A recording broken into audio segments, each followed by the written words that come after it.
Et yo les Nakamas, c'est Alexandre, j'espère que vous allez bien les gars. On va parler dans cette vidéo de l'épisode 39 de Inazuma Eleven Orion. Un épisode assez court à résumer car il ne s'est pas passé grand chose de très intéressant. La première information dévoilée est bien évidemment l'arrivée, comme je l'avais prévu dans les dernières reviews, de Mitsuka Miya, le capitaine de Seishugakuen qui va venir renforcer la défense de la sélection d'Inazuma Japon. Son entente avec Aizaki est assez bonne, même si d'ailleurs il se cherche H24 et n'arrête pas de se chamailler, et va permettre de renforcer les liens au sein de l'équipe. On les a vus marquer à l'entraînement avec le manchon empereur numéro 2 et ils ont clairement l'intention de l'améliorer afin de l'utiliser contre la France ou une autre équipe durant le FFI. On sait aussi par rapport à l'arrivée de Mitsuka Miya et les infos de l'épisode que Aizaki sera l'élément offensif clé du prochain match pour remporter la victoire et passer au prochain tour. On verra bien d'ici là ce que ça va donner et comment Aizaki va vraiment se montrer décisif. D'ailleurs dans le petit match d'entraînement on a pu noter aussi la déception de Nishikage de ne pas jouer à la place de Mark Evans ou de Norika, ce qui montre quand même qu'il commence à se sentir un petit peu frustré d'être passé 3ème gardien, le laissant avec peu d'options pour jouer les prochains matchs en attendant sûrement un meilleur rôle pour lui dans les matchs à venir. Je pense qu'il va finir par jouer et se montrer décisif et important, surtout qu'il en a clairement le potentiel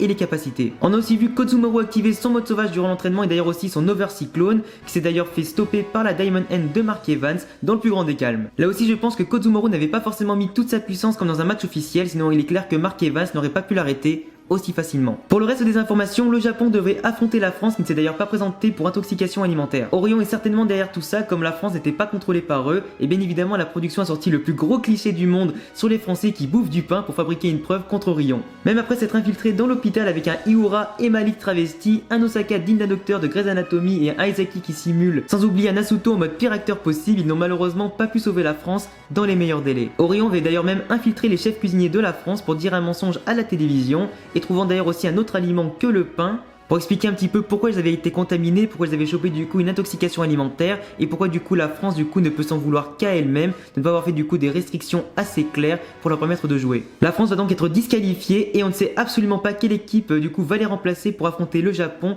en huitième de finale, à moins que du coup le Japon n'aille en quart directement pour affronter juste après une équipe d'Orion, même si bien évidemment je pense qu'ils seront remplacés en huitième de finale. On verra bien d'ici les épisodes 40 et 41 comment tout cela va se diriger, mais il me semble en tout cas avec certains spoilers d'après ce que j'ai pu entendre sur internet que le Japon va bien affronter le Brésil à la place de la France. D'ici là je vous laisse me dire en commentaire ce que vous avez pensé de l'épisode, si vous êtes déçu de finalement pas voir la France jouer ou pas. Je vous laisse aussi liker la vidéo, me soutenir en tout cas sur YouTube gratuitement si vous avez le temps de visionner quelques pubs pour moi, vous abonner à la chaîne bien évidemment si vous aimez les mangas, les animés, Inazuma, les jeux vidéo et bien plus encore. Vous pouvez aussi me suivre sur Instagram et sur Twitter, à tous les liens en description, et si vous aimez mes vidéos bien évidemment, cochez la cloche et à bientôt pour prochaine vidéo.